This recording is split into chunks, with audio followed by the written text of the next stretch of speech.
नमस्कार, आप देख रहे हैं स्पेशल रिपोर्ट और आपके साथ में विजेंद्र सोलंकी। क्या देश पर संक्रमण का खतरा बढ़ रहा है और क्या देश की राजधानी दिल्ली ही संक्रमण का केंद्र बिंदु बन रही है? जिस तरीके से केरल, कर्नाटक के बाद दिल्ली में स्वाइन फ्लू के केस सामने आ रहे हैं, दिल्ली में लोगों के बीच में डर बढ़ रहा है। एक रिपोर्ट के मुताबिक हर दूसरे घर में संक्रमण से संबंधित मरीज हैं। तो क्या कोरोना के जैसे स्वाइन फ्लू भी देश को लॉक कर सकता है? क्योंकि इसके लिए भी कहा जा रहा है कि 2 गज की दूरी, मास्क है जरूरी। तो चलिए आपको बताते हैं स्वाइन फ्लू कैसे फैला, वर्तमान में इसकी आरोग्य कितनी है और मृत्यु दर कितनी है, साथ ही ये कोरोना के मुकाबले कितना खतरनाक है और इससे बचने के लिए आपको क्या करना होगा। क्योंकि कोरोना की तरह स्वाइन फ्लू के लिए भी आपको सतर्क रहना है, सावधान रहना है।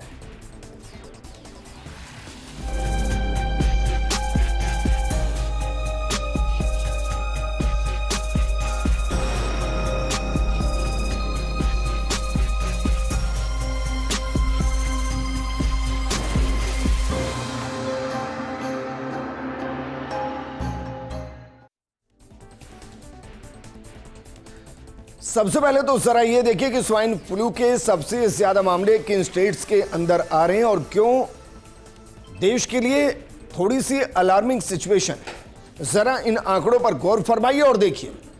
केरल के अंदर 7,421 मामले अब तक आ चुके हैं, कर्नाटक में 4,000 से ज्यादा मामले, दिल्ली के अंदर 1,777 से ज्यादा मामले, उत्तर प्रदेश के अंदर 337 से ज्यादा मामले, राजस्थान में 129 मामले, हरियाणा में 119 और पंजाब में 93 मामले अब तक सामने आ चुके हैं। और यह देश के वो स्टेट जहां स्वाइन फ्लू बढ़ रहा है। लेकिन क्या ये आंकड़े जिस तरीके से बढ़ रहे हैं, क्या ये देश को लॉकडाउन या कहें कि 2 गज की दूरी, मास्क है जरूरी की तरफ लेकर जा रहा है? सबसे पहले देखिए दिल्ली में स्वाइन फ्लू का डर क्यों है और क्यों इसको लेकर लगातार सवाल उठ रहे हैं कि क्या स्वाइन फ्लू 2009-2015 की तरह कहर बरपा सकता है। लोकल सर्किस के सर्वे के मुताबिक दिल्ली में 54% परिवार ऐसे हैं जहां एक या उससे ज्यादा लोग फिलहाल बीमार हैं। सर्वे में सामने आए आंकड़ों का यह मतलब नहीं कि बीमार सभी लोग H1N1 यानी स्वाइन फ्लू से संक्रमित हैं। बारिश के मौसम में सर्दी, खांसी, वायरल फीवर और दूसरे संक्रमण भी आम है। सर्दी, खांसी, बुखार और कमजोरी जैसे लक्षणों के कारण लोगों में स्वाइन फ्लू को लेकर डर बढ़ रहा है। हालांकि विशेषज्ञों के मुताबिक बिना जांच के किसी बीमारी को स्वाइन फ्लू मान लेना सही नहीं है। H1N1 को लेकर घबराने के बजाय सावधानी और सही जानकारी जरूरी है। समय पर डॉक्टर से सलाह, जरूरी जांच और उचित इलाज से गंभीर स्थिति से बचने में मदद मिल सकती है। बैठक में अस्पतालों में बेड, दवाइयों और मेडिकल सुविधाओं की उपलब्धता का जायजा भी लिया जाएगा, ये कहा जा रहा है। लेकिन जिसे हम स्वाइन फ्लू कह रहे हैं और जिसके आंकड़े बढ़ रहे हैं, आप जानते हैं 2009 में जब यह शुरू हुआ तो इसने दुनिया भर के अंदर कहर बरपाया था। भारत के अंदर भी काफी लोगों की जान ली थी। लेकिन मोटे तौर पर जरा 2009 के अंदर जो आंकड़ा था वो क्या था? 2009 के अंदर 19,000 लोगों की जान गई थी, ये आंकड़ा है। लेकिन इसके बाद एक रिसर्च हुई US centres for disease control and prevention, इसकी 2012 में रिपोर्ट आई और उसके मुताबिक 2,84,000 मरीजों की मौत स्वाइन फ्लू की वजह से हुई थी। यानी प्रारंभिक तौर पर जो आंकड़ा सामने आया था कि 17,000 से 19,000 लोगों की मौत 2009 में हुई थी, उससे कई गुना ज्यादा 2012 में जब रिपोर्ट की गई तो वो 2,84,000 के आसपास थी। इसके बाद से इसकी वैक्सीनेशन को लेकर लगातार काम हुआ, वैक्सीनेशन बना भी, लेकिन दुनिया को जद में इसने कई बार दिया और स्वाइन फ्लू से कैसे ये देखते ही देखते H1N1 बन गया, जरा इस पर भी ध्यान दीजिए। उसके बाद 2015 से लेकर 2025 तक कितने मामले कब कब सामने आए, या 2009 से लेकर अब तक भारत में कितने मामले कब कब सामने आए, ये आपको बताएंगे।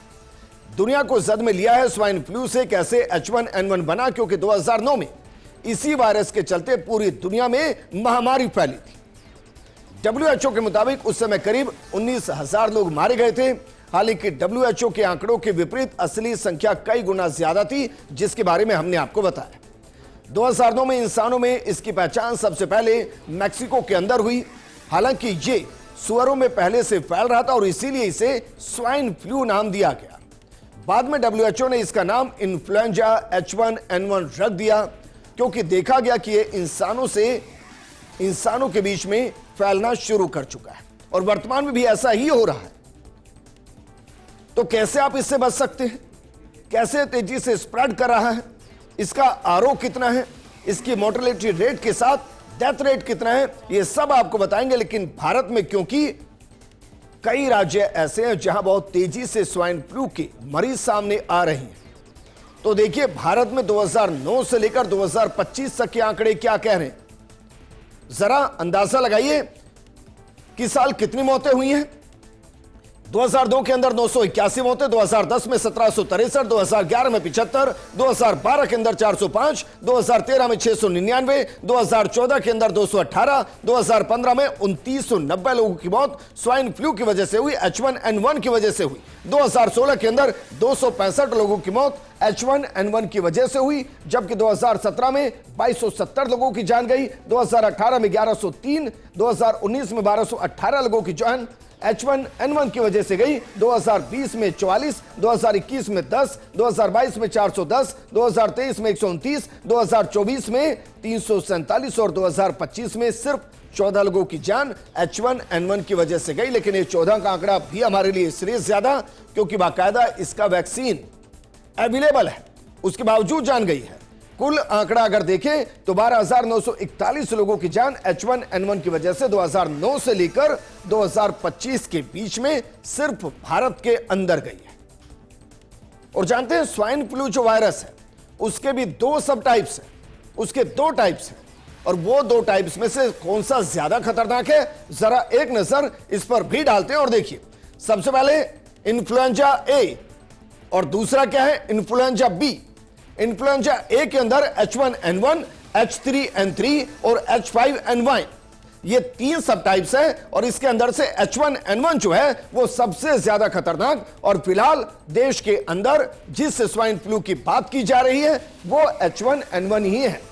इसके अलावा इन्फ्लुएंजा बी के अंदर विक्टोरिया लाइनेज है और इसके अलावा यामागाटा लाइनेज है। फिलहाल H1N1 चाहे वो दिल्ली हो, केरल हो, कर्नाटक हो, वहां इसके सबसे ज्यादा केस सामने आ रहे हैं और यही इन्फ्लुएंजा के सबसे घातक वायरस में से एक है। तो फिर सवाल यह है कि यह कैसे फैलता है, क्योंकि फिलहाल सुअर से, स्वाइन से इंसानों में नहीं फैल रहा है। वर्तमान स्थिति में इंसानों से ही इंसानों में फैल रहा है। दरअसल भारत में हर साल जुलाई से सितंबर के बीच इन्फ्लुएंजा के मामले सामने आते हैं। ऐसा नहीं कि पहली बार हो रहा है, लेकिन दूसरे कम खतरनाक इन्फ्लुएंजा टाइप के साथ ही H1N1 भी फैलता है। WHO की गाइडलाइंस के मुताबिक H1N1 मुख्य रूप से उन छोटे छोटे नमी के कणों से फैलता है जो हम लोग खांसते, छींकते या बात करते समय छोड़ते हैं। संक्रमित व्यक्ति से 1 से 2 मीटर के दायरे में दूसरे लोग भी संक्रमित हो सकते हैं। यह वायरस दरवाजे के हैंडल, मोबाइल फोन जैसी सतहों पर भी 24 घंटों तक जिंदा रह सकता है और इसीलिए कोविड की तरह ही इसमें भी मुंह ढकने और साफ सफाई रखने की सलाह दी जाती है। सामान्य सर्दी, जुकाम, राइनो वायरस जैसे कुछ वायरस होते हैं, ये आमतौर पर 3 से 7 दिन में ठीक हो जाता है। वहीं इन्फ्लुएंजा खासतौर पर H1N1 का संक्रमण कई हफ्ते तक शरीर में रह सकता है। मौसमी सर्दी, जुकाम, कोविड या फिर H1N1 सभी शुरुआत में हमारे जो रेस्पिरेटरी ट्रैक है उससे जुड़े अंग यानी कि नाक, गले और फेफड़े वगैरह पर असर करते हैं। इसलिए इनके लक्षण भी कॉमन होते हैं और इनमें से एक दूसरे को पहचानना थोड़ा मुश्किल हो जाता है। लेकिन फिर भी कॉमन जो सिम्टम्स हैं, जो लक्षण हैं, उनमें H1N1 के आम लक्षण क्या है जरा एक नजर इस पर भी डालिए और देखिए जरा।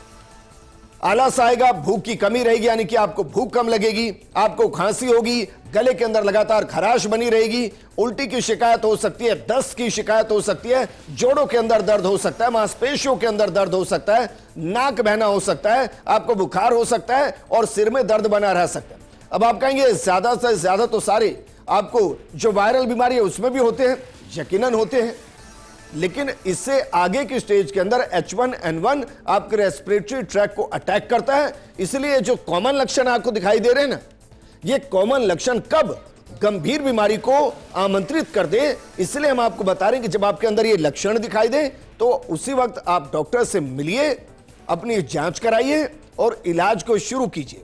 क्योंकि जो H1N1 संक्रमण है उसकी 3 स्टेज है। अब ये 3 स्टेज कैसी हैं जरा समझिए। क्योंकि जो पहली स्टेज है उसमें 2 से 4 दिन में लक्षण की शुरुआत हो जाती है। आपको सामान्य तौर पर शरीर में जाते ही नाक, गले, फेफड़ों में अपनी संख्या बढ़ाता है। औसतन 2 दिन में लक्षण दिखते हैं, लेकिन 4 दिन भी कभी कभी लग जाते हैं। संक्रमित व्यक्ति बिना लक्षण के भी वायरस फैला सकता है। इसका जो दूसरा स्टेज है उसमें 3 से 5 दिन में जो लक्षण नजर आते हैं उसमें अचानक और तेज बुखार आता है, खांसी होती है, शरीर में दर्द होता है और थकान जैसे लक्षण महसूस होते हैं। अगर बात बच्चों की जाए तो बच्चों के अंदर उल्टी और दस्त की भी शिकायतें मिल सकती है। जबकि ज्यादातर लोग जो सामान्य संक्रमण होता है उसमें 7 दिन में ठीक हो जाते हैं। क्योंकि 3 से 4 दिन में बुखार कम होने लगता है, 7 दिन में लोग काफी हद तक ठीक हो जाते हैं। खांसी, कमजोरी 2 हफ्ते या ज्यादा वक्त तक रह सकती है। वहीं बुजुर्ग, छोटे बच्चे और गर्भवती महिलाओं और पहले से बीमार लोगों की हालत करीब 5 दिन बाद बिगड़ सकती है।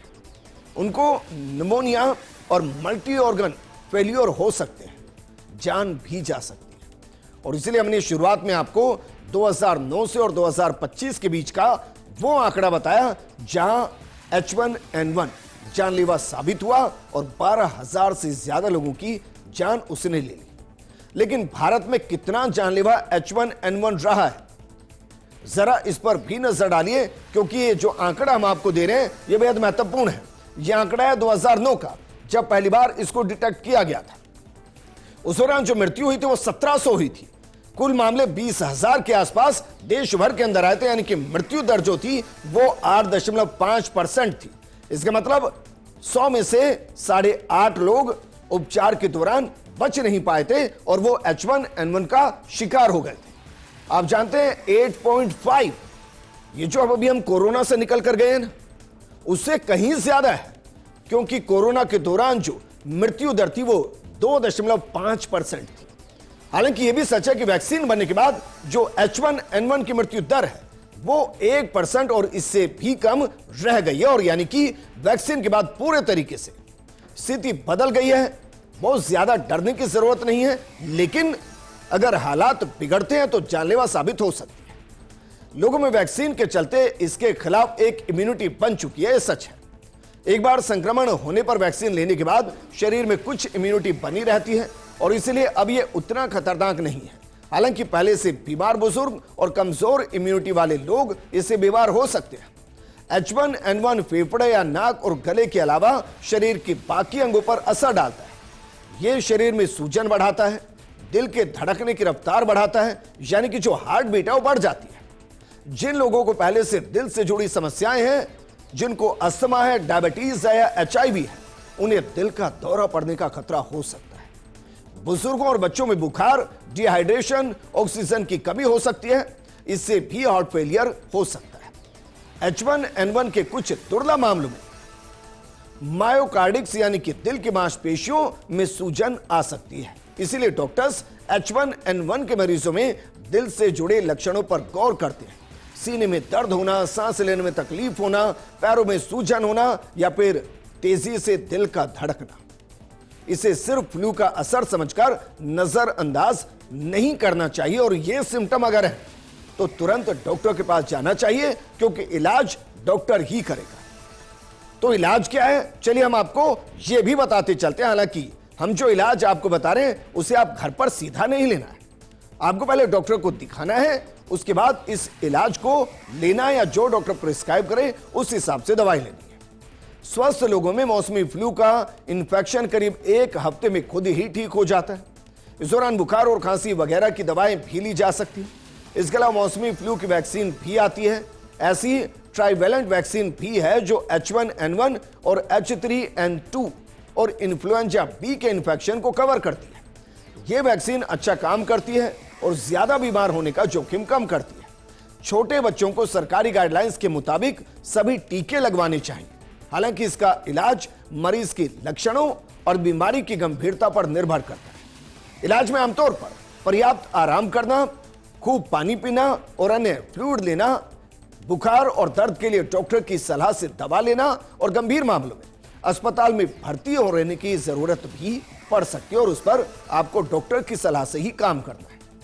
अब सवाल यह कि हमने आपको यह तो बता दिया कि H1N1 फ्लू के दौरान कौन कौन से सिम्टम्स हैं, लेकिन आपको क्या करना है क्या नहीं करना है, और H1N1 फ्लू और सामान्य फ्लू जो है उन दोनों में अंतर क्या है। हालांकि शुरुआती दिनों में उनको पहचाना बेहद मुश्किल हो जाता है, लेकिन फिर भी मोटे तौर पर अंतर क्या है जरा इस पर एक नजर डालते हैं। देखिए सर, जो H1N1 फ्लू है उसमें जो लक्षण नजर आएंगे उसमें तेज बुखार होगा, सिर दर्द होगा, जबकि अनेक जो अन्य वायरस हैं सामान्य फ्लू है उसमें हल्के और मध्यम लक्षण नजर आते हैं।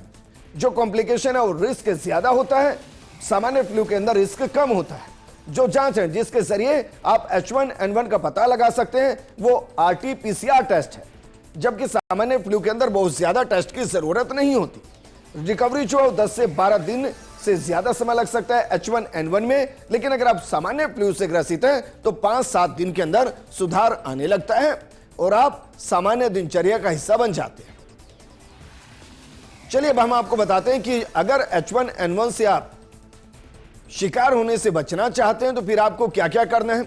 मोटे तौर पर आपको हैंड हाइजीन मेंटेन करना है, यानी कि हाथों को बार बार सैनिटाइज करना है। अगर किसी चीज को आप छूते हैं, अगर खांसते हैं या छींकते हैं तो मुंह और नाक को ढकना है। बार बार आंख, नाक और मुंह छूने से बचना है। बीमार लोगों के संपर्क में आने से बचना है। भीड़ भाड़ वाली जगह पर अगर आप जा रहे हैं तो मास्क पहन लीजिए और फ्लू जैसे लक्षण दिखने पर घर पर ही रहिए और अपने आप को कोशिश कीजिए एकांत में ले जाए। ऐसा ना हो ना कि आपके चक्कर में पूरा परिवार ही बीमार हो जाए। लक्षण दिखने पर दूसरों से दूरी बनाकर रखनी है आपको और डॉक्टर की सलाह पर ही फ्लू वैक्सीन लगवानी है, खुद डॉक्टर नहीं बनना है। ऐसा नहीं है कि मेडिकल स्टोर पर चले जाएं, कहें कि भाई साहब सिर दर्द है, बुखार आ रहा है, आप ही दवाई दे दीजिए। वो दवाई दे देंगे, आप थोड़े हो सकता है टेम्पररी सही हो जाएं, लेकिन पता चले कि जिसे आप सामान्य फ्लू मान रहे हैं वो आगे बढ़कर H1N1 हो जाए और आपके लिए मुसीबत खड़ी हो जाए। बहरहाल अब जरा देखिए, क्योंकि सवाल इस तरीके से हो रहा है कि कहीं ऐसा तो नहीं है कि 2 गज की दूरी मास्क के जरूरी के जरिए एक ऐसी स्थिति में आ जाए जहां फिर कोविड जैसी स्थिति पैदा हो जाए। क्योंकि दिल्ली में जिस तरीके से केस सामने आए, केरल में आए, कर्नाटक में आए, वो काफी ज्यादा है। तो चलिए कोविड वर्सेस H1N1 इन दोनों का एक तुलनात्मक विश्लेषण करते हैं कि कौन कौन से फैक्टर इसमें काम करते हैं, आरओ इसका कितना है और इसके अलावा इसके अंदर मृत्यु दर कितनी है जो इसको घातक बनाता है। जरा इस विश्लेषण पर भी एक गौर फरमाते देखिए। जो फैक्टर है उसमें सबसे पहले H1N1 वर्सेस कोविड, जो आरओ फैक्टर है, आरओ फैक्टर H1N1 का है 1.3 से 1.7, जबकि कोविड का है 2.5। आरओ फैक्टर का मतलब कि एक व्यक्ति कितने लोगों को संक्रमित कर सकता है, वो H1N1 1.3 से 1.7, जबकि कोविड 2.5 लोगों को। मेडिकल जर्नल एसेंट और WHO के मुताबिक जो मृत्यु दर है वो H1N1 में 0.01 से 0.1% है, जबकि कोविड के अंदर वही 1 से 3% थी। यानी H1N1 से 10,000 संक्रमित में से वर्तमान में 1 से 10 लोग और कोविड में 100 से 300 की मौत हो सकती है। इसका मतलब कोविड के साथ इसका कोई कंपैरिजन नहीं। कोविड इससे कई गुना ज्यादा खतरनाक था, उसमें मृत्यु दर भी ज्यादा थी और उसका आरओ फैक्टर भी इससे कहीं ज्यादा था। लेकिन फिर भी हम कहेंगे कि सावधानी बरतनी है और सावधानी बरतने के साथ साथ अगर आपको सामान्य फ्लू भी है तो अपने आप को परिवार से थोड़ा आइसोलेट कर लीजिए, क्योंकि ऐसा ना हो आपकी वजह से पूरा परिवार ही बीमार हो जाए। और इसलिए हमने ये तुलना की। इसके अलावा जरा थोड़े से और तुलनात्मक आंकड़े आपके सामने पेश करते हैं, क्योंकि CDC के मुताबिक कोविड में फेफड़ों के खराब होने के चलते वेंटिलेटर की जरूरत पड़ सकती थी और वेंटिलेटर पर हमने बहुत लोगों को कोविड के दौर में देखा। H1N1 की तुलना में अस्पताल और ICU की जरूरत वर्तमान में लगभग बेहद कम है और मान लीजिए 3 गुना ज्यादा कोरोना में होती थी। स्वाइन फ्लू के लिए कई असरदार एंटीवायरल दवाएं सालों से उपलब्ध है और इनकी सालाना लगने वाली वैक्सीन भी आसानी से उपलब्ध है। वहीं कोविड एक बिल्कुल नया वायरस था जिसकी वैक्सीन बनाने में लंबा समय लगा था। इसके इस्तेमाल के बाद लोगों में दूसरी बीमारियां होने की भी रिपोर्ट सामने आई, हालांकि उन्हें किसी ने प्रमाणित पूरे तरीके से कभी नहीं किया। अब जरा देखिए H1N1 में क्या करना है और क्या नहीं करना है। ये बहुत बेसिक चीजें हैं, लेकिन इनका आपको ध्यान रखना है। तो जरा एक बार इस पर भी नजर डालते हैं और देखिए H1N1 में क्या खाएं और क्या ना करें। आपको खाना क्या है? पर्याप्त तो पानी पीना है, तरल लेना है जिसमें जूस ले सकते हैं, आपको फल सब्जियों का सेवन करना है, आपको प्रोबायोटिक लेना है, विटामिन सी से जुड़े फल लेने हैं और आपको सूप पीना है। जबकि क्या नहीं करना है? तला भुना और मसालेदार नहीं खाना है, शराब स्मोकिंग का सेवन नहीं करना है, जंक फूड नहीं खाना है, खुद से एंटीबायोटिक नहीं लेनी है, आराम जो है वो करना है। आपको जितना हो सके उतना आराम करना है। आप समझ रहे हैं? ऐसा नहीं है कि आप आराम ही ना करें, आपको करना है आराम ताकि बॉडी रिकवर हो, सही हो। अब जरा इसकी हिस्ट्री को भी एक बार खंगाल लेते हैं। अमेरिका के अंदर स्वाइन फ्लू का पहला केस कब मिला था? साल 2009 में विश्व स्वास्थ्य संगठन ने स्वाइन फ्लू की महामारी घोषित की थी। 1968 के हांगकांग फ्लू के करीब 41 साल बाद WHO ने किसी बीमारी को महामारी घोषित किया था। स्वाइन फ्लू का पहला केस 15 अप्रैल 2009 को अमेरिका में सामने आया था। कैलिफोर्निया के 10 साल के एक बच्चे में वायरस से संक्रमण होने की पुष्टि हुई थी, जिसके 2 दिन बाद कैलिफोर्निया में ही 8 साल के बच्चे में भी वायरस पाया गया था। इस बीमारी के पीछे वैज्ञानिकों ने इन्फ्लुएंजा ए के H1N1 स्ट्रेन को जिम्मेदार बताया था। इस स्ट्रेन को इंसानों और जानवरों में पहले कभी नहीं देखा गया था। 18 अप्रैल 2009 को अमेरिका के हेल्थ डिपार्टमेंट ने इस नई बीमारी की जानकारी WHO को अगले ही हफ्ते दी और अमेरिका में नेशनल हेल्थ इमरजेंसी अगले हफ्ते लगा दी गई। धीरे धीरे वायरस अमेरिका से बाहर निकलने लगा। अप्रैल खत्म होते होते 70 देशों में वायरस के संक्रमित मरीज सामने आने लगे।